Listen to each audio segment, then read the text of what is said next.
Sugriuvo ji ir plytom guli žemė iš Šventos Onos bažnyčia. Viešpatie, už ką?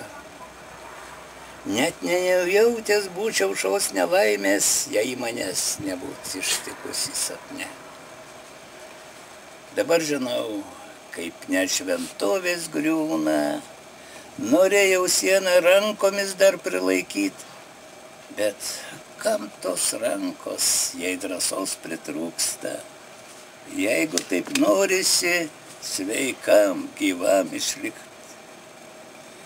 Kai išėjau į sapno, tai po dieną trepsiu ir ten, ir šien, vis užimtas darbais, bet skaudžiai rūpi, ką norėjo Dievas man pasakyt krūveisiais pastato šventais.